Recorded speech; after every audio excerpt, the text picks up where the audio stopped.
Good morning, everyone. Thank you so much for joining us this morning for our next Green Room Chat.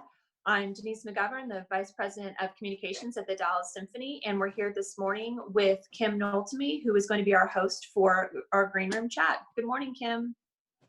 Good morning. Happy May Day, everyone. I'm here live in the Morton H. Meyerson Symphony Center Green Room right now, and I'm thrilled to be able to talk with our principal oboe, Erin Hannigan. So, Erin, it's so great to see you, and even virtually. And we're now at the end of week 6 of being quarantined. So, what have you been up to? Well, good morning, Kim. It's so good to see you. Boy, I pride myself on always saying I am never bored. I have not been bored since I was, I don't know, probably 8 years old. But this has been challenging this time. But I feel like I've gotten some things done. I've gotten some oboe experiments done, which have been fun. I've learned some new music, which has been fun.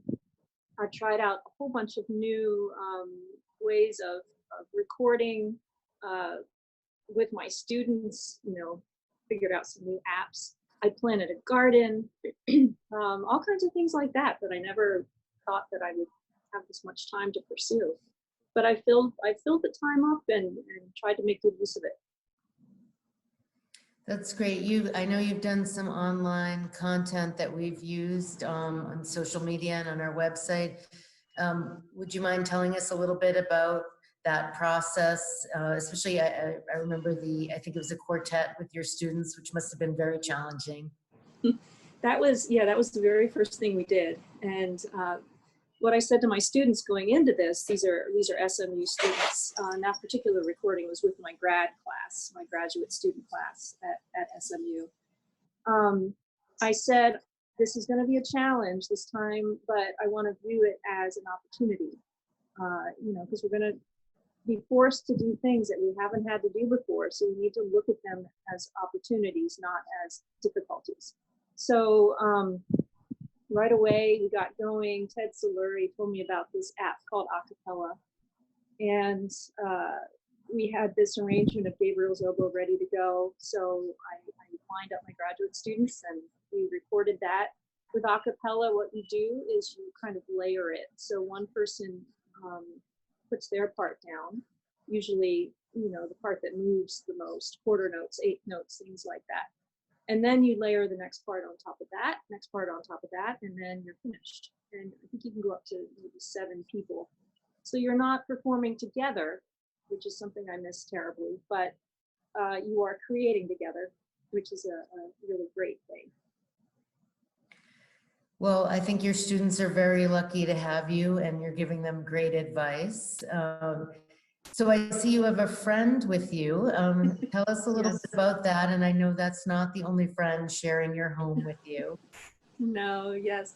They are, this one is thrilled that I'm home all the time. The cat seems she could probably care less, but the dogs are beside themselves happy because, mom's home 24/7 instead of in and out the door 24/7.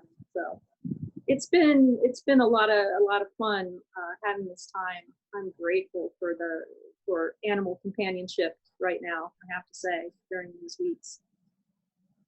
So both your 2 dogs and I think your cat were rescue animals, and you're involved in Operation Kindness. So would you mind telling us some more about that? Because a lot of people don't know about that organization.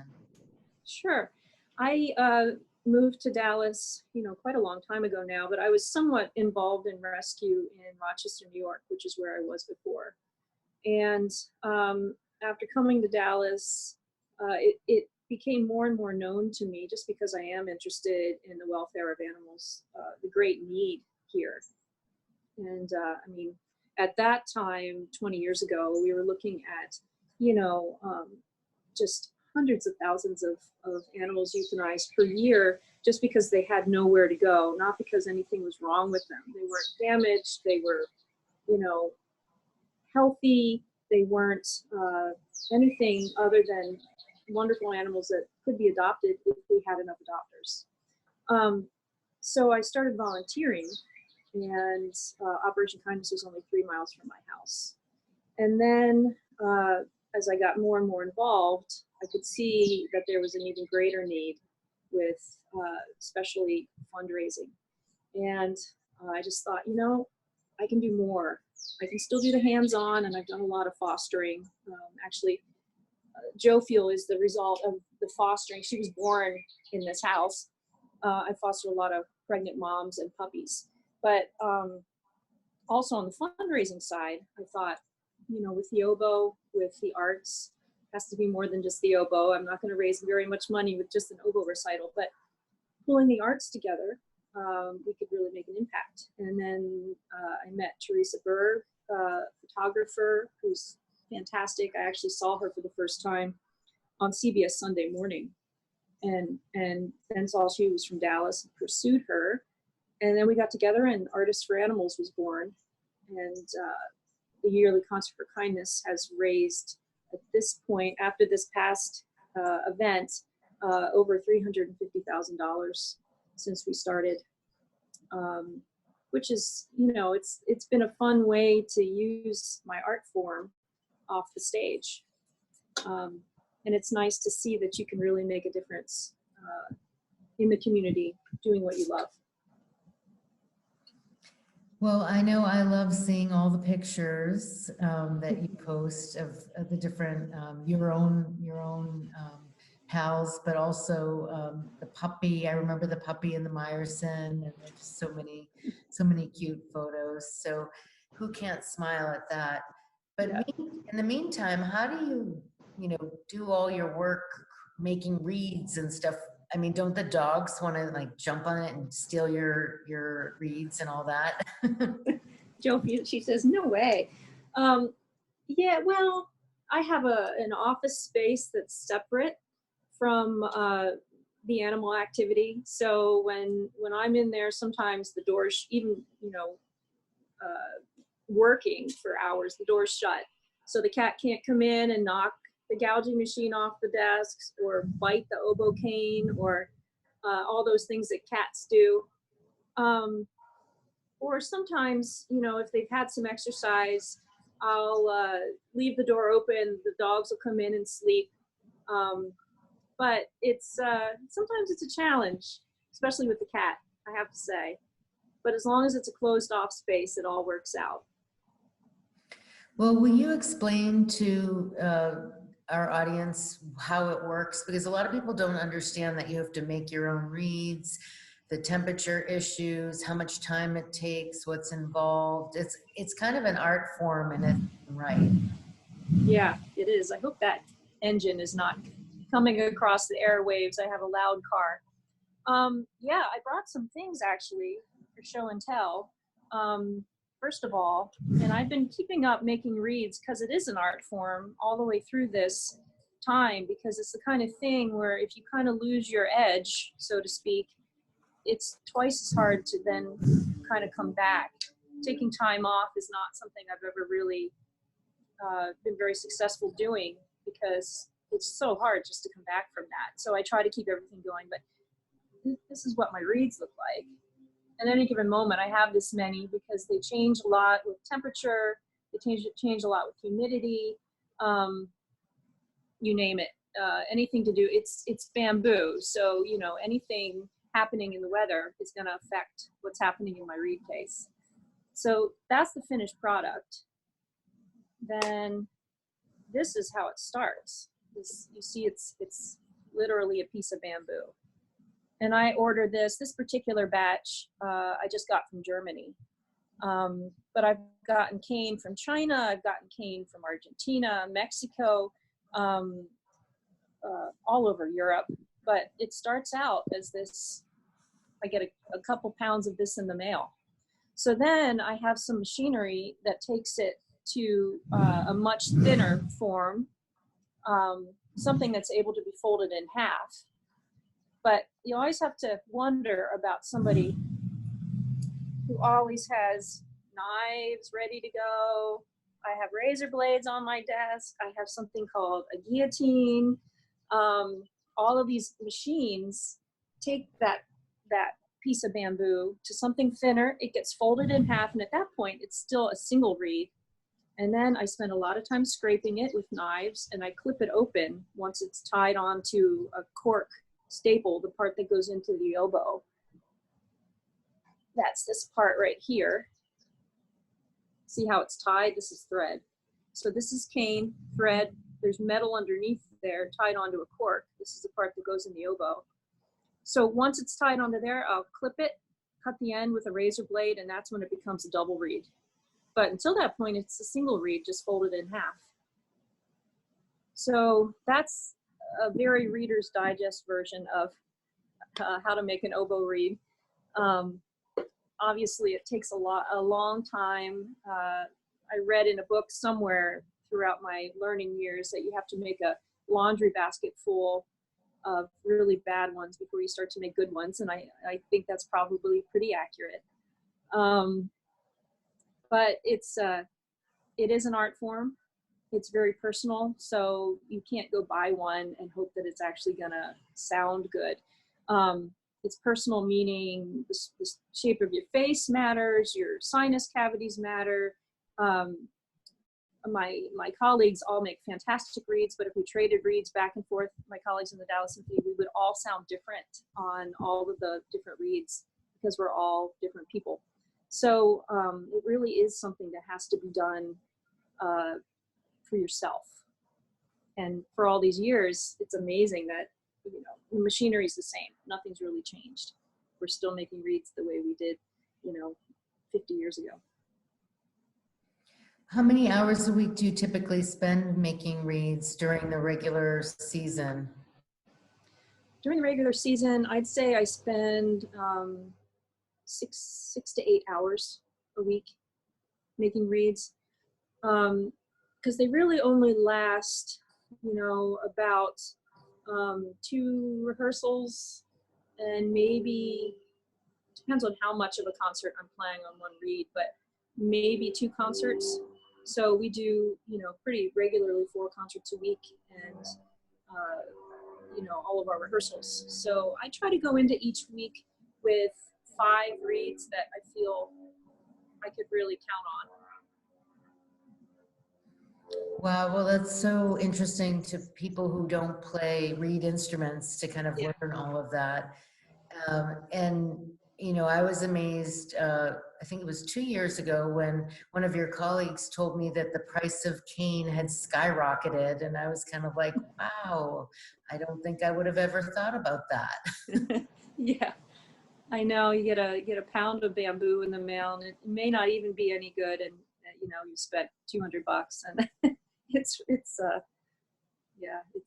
the oboe is, all I can say is it's just a constantly evolving and moving target. So, you know, you think you've mastered it. I don't think that anymore, but you think you've done it, and then something happens, you realize, oh, I have so much more to learn. So it's a lifetime pursuit, and a real challenge, but one that I love. Tell us about your oboe. Is there, where did you buy it? Is there anything special about it? Do you have multiple oboes that you play in concert and that kind of thing?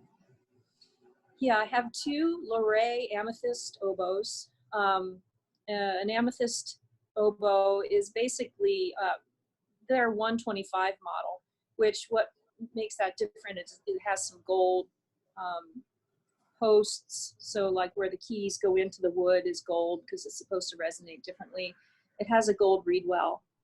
My particular oboe has gold keys, but I just happened to started out just thinking it was beautiful, but also the way it resonates is different, and I didn't believe it until I tried several of them, and they all had the same characteristic.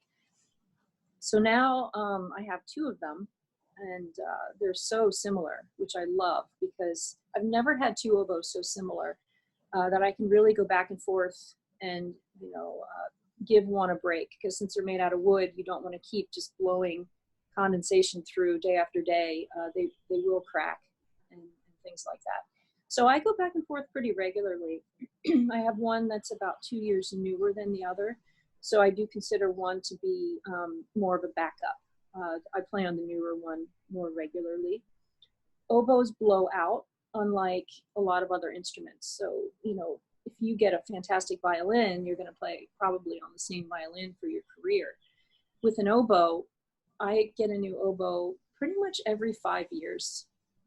And I'll sell, you know, the one that I'm coming off of before it starts to show signs of being blown out. Like a student can still get a ton of use out of an oboe that I've moved on from.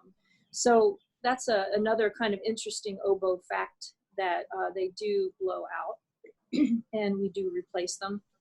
I'm pretty in love with my current 2 oboes, and I promised myself I'd never fall in love with an oboe because they come and go. So it's going to be hard moving on, but that day actually is coming up pretty soon, where I'll start shopping for a new number 1 oboe and move my current number 1 into the number 2 position. Well, that is really fascinating. I definitely didn't know that. I don't think I've ever talked in such detail about the actual instrument. I've talked about bead making quite a bit in my career, but so teaching, you do a lot of teaching. How are you feeling about the efficacy of online teaching right now? You know, I feel like we've made the best of it. It's challenging. It is also very tiring. I find I can't do more than 3 hours. You know, normal teaching, I can do up to 6 or 7 hours and still feel like I have a little bit of steam left. I'm not compromising my ability to concentrate. But the way you have to listen, I've been teaching actually on FaceTime because I find the connection to be better. But I find it to be, there's a lot of space that you have to assume within, which makes it a really challenging thing for concentration. So I find myself saying to my students, okay, this may or may not have happened. If it did happen, make sure it doesn't. If it didn't happen, then it's our connection, and you know, this is the best we can do for now. But then also I found ways to supplement. For instance, my students are all working on recording projects. So in addition to FaceTime lessons where we kind of check in with each other, you know, live and in person, I also have them submit recordings because that's the truth of what's going on.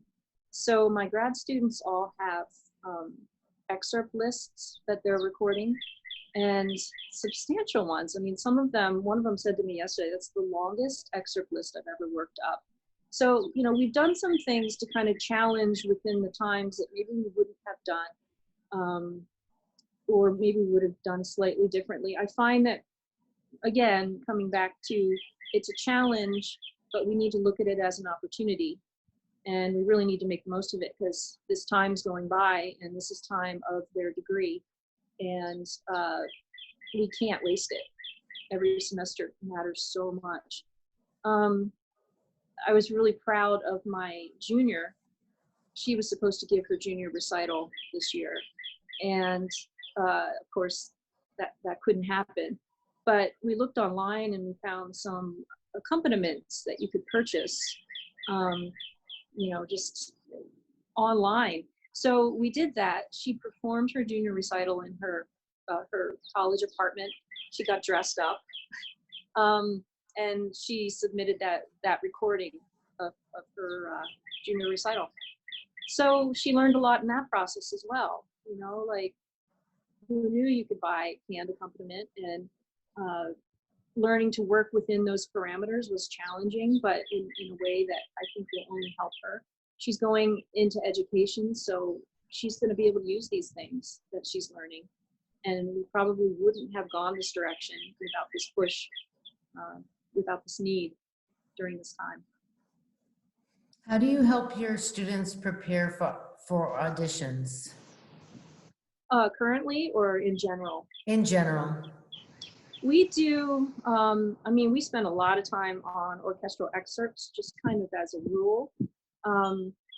Most people who come to study with me that's their end goal, is to play in an orchestra. So we spent a lot of time with the excerpts, although getting a job is a hard thing. So the excerpts are also a way to get a player to be the absolute best player that they can be, to land wherever they might land. Maybe it'll be an orchestra, maybe it won't. So we spend a lot of time week to week on those excerpts, and then we do some mock auditions, especially the grad students, less with the undergrads because we're still working a lot on etudes at that age. So with the grads, we get together and we might do a mock audition, like an absolute behind a screen reenactment of what a professional audition is like.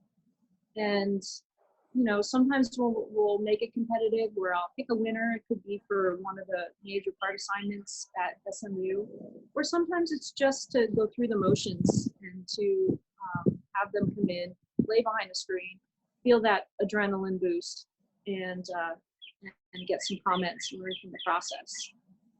So I think as much reenactment as possible, as much repetition as possible, and just trying to get them absolutely solid before they go out into the real world.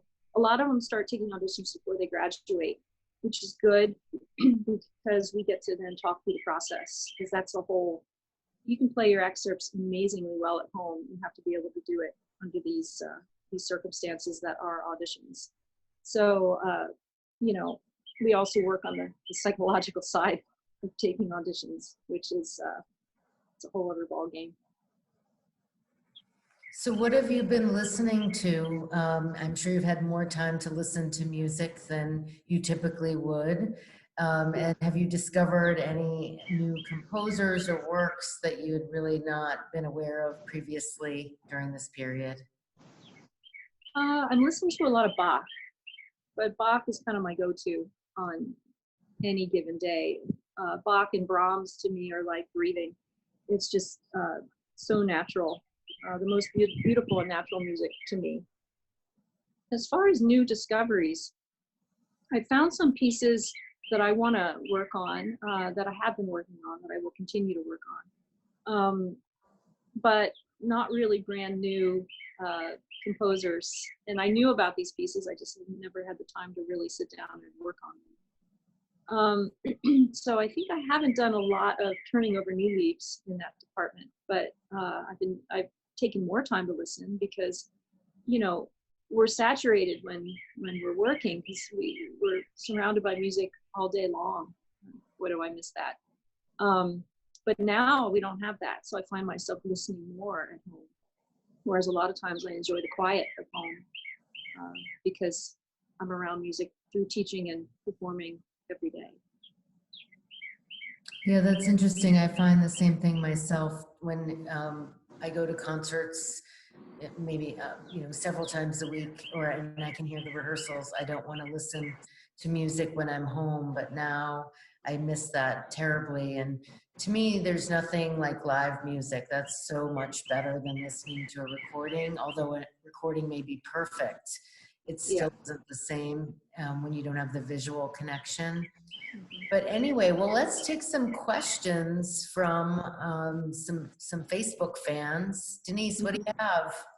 So one question that came in has to do with your role as tuning the orchestra with the A. And I think we kind of have an idea of what it is, but let everyone know who doesn't know how that process works, and a little bit about that.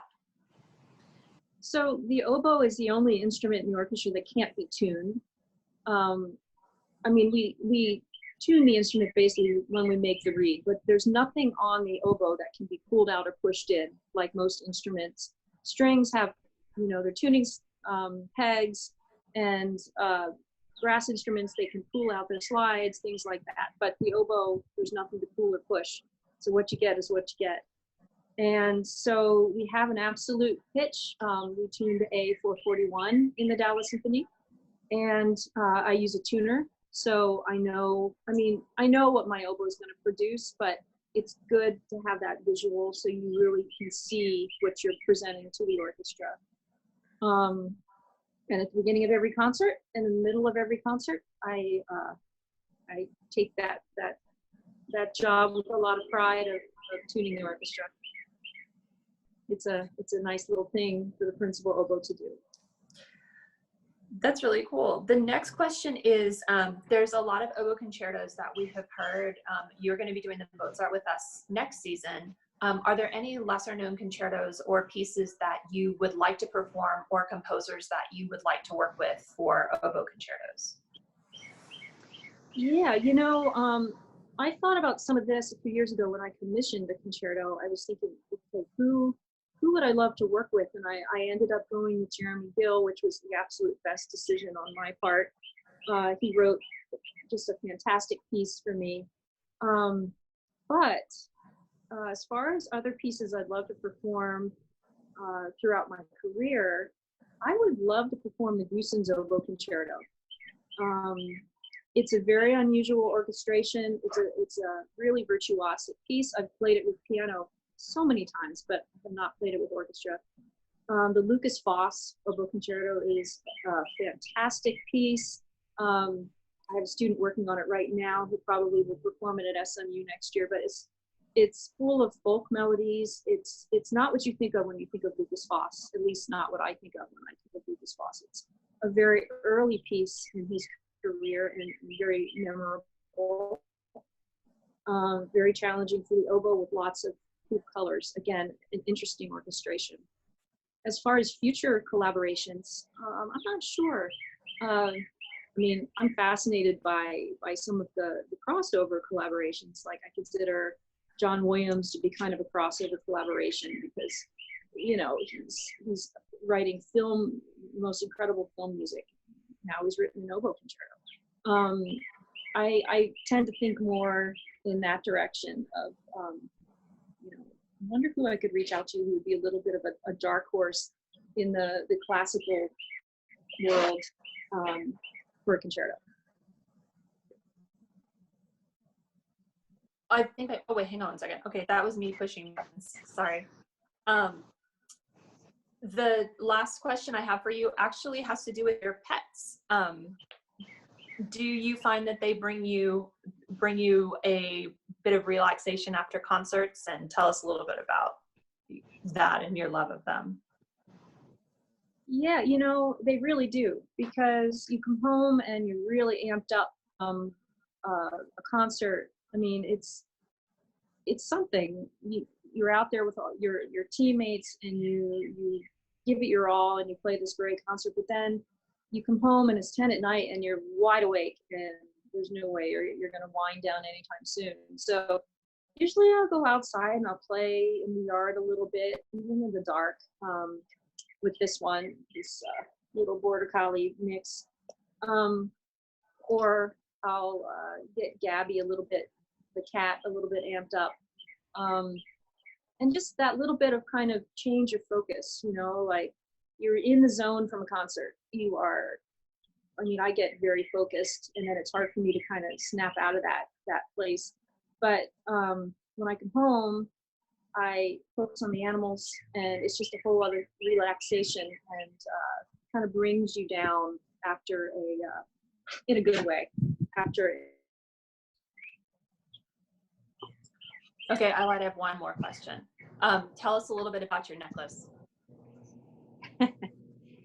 It's an oboe keys, actually. So it's an E flat, a low B, and a low B flat. So you can take a look at it. It's made by my instrument maker, and I got it. I'm trying to think when I got it. A friend sent it to me, it was a very sweet gift.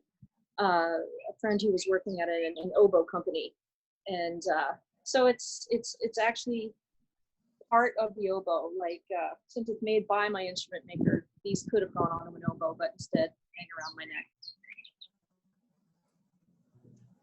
Cool, Kim. Okay, back to you. Well, thank you, Erin. We really appreciate you taking the time to do this. We want to thank everyone who's watching today and who will watch later on, and for the general support of the Dallas Symphony. again live. I speak for Erin and everyone. I know that I've talked with many orchestra members who are just dying to play concerts, and we will do so as soon as we can when it's safe and appropriate. Thank you. Can't wait to see you all again.